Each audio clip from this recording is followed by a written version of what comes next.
ತಮಗೆಲ್ಲರಿಗೂ ಕೂಡ ತಾಯಿ ಚಾಮುಂಡೇಶ್ವರಿ ಇವತ್ತೇನು ಸಿದ್ದರಾಮಯ್ಯನವರು ಚಾಮುಂಡೇಶ್ವರಿಯ ಕ್ಷೇತ್ರ, ಚಾಮುಂಡೇಶ್ವರಿಯ ವರಪುತ್ರರೂ ಕೂಡ ಹೌದು ಸಿದ್ದರಾಮಯ್ಯನವರು. 1983ರಲ್ಲಿ ಚಾಮುಂಡೇಶ್ವರಿಯ ಕ್ಷೇತ್ರದಿಂದ ರಾಜಕೀಯವನ್ನು ವಿಧಾನಸಭೆಯನ್ನು ಏನು ಪ್ರವೇಶ ಮಾಡಿದ್ರು,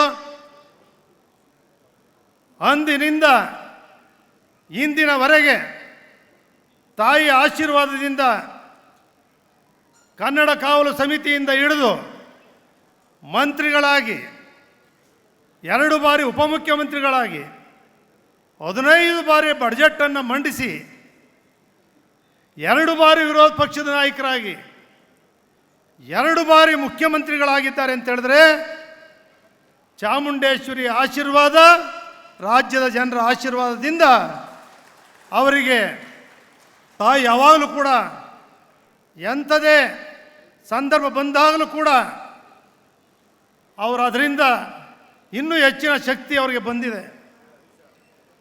ತಾಯಿ ಚಾಮುಂಡೇಶ್ವರಿಯ ಕ್ಷೇತ್ರದಲ್ಲಿ ಉಪಚುನಾವಣೆಯಲ್ಲಿ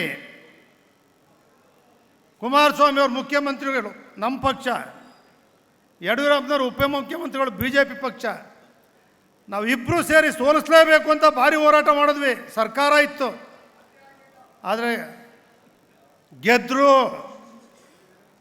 ಅಂದರೆ ಅಂಥ ಕಠಿಣ ಸಂದರ್ಭದಲ್ಲೂ ಕೂಡ ತಾಯಿ ಚಾಮುಂಡೇಶ್ವರಿ ಯಾವತ್ತೂ ಕೂಡ ಅವರ ಆಶೀರ್ವಾದ ಅವರಿಗೆ ನಿರಂತರವಾಗಿದೆ ಅನ್ನೋದಕ್ಕೆ ಇದೇ ಸಾಕ್ಷಿ.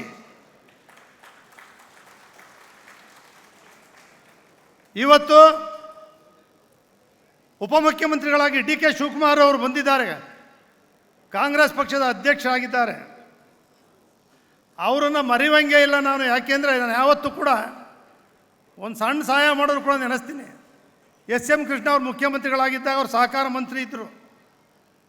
ನಾವು ಜನತಾದಳ, ನಾವು ಸಿದ್ದರಾಮಯ್ಯನವರೆಲ್ಲ ಸಹಕಾರ ಮಂಡಳದ ಅಧ್ಯಕ್ಷನಾಗಿ GT ದೇವೇಗೌಡನೇ ಮುಂದುವರಿಬೇಕು ಅಂತ ಮಾಡಿದರು.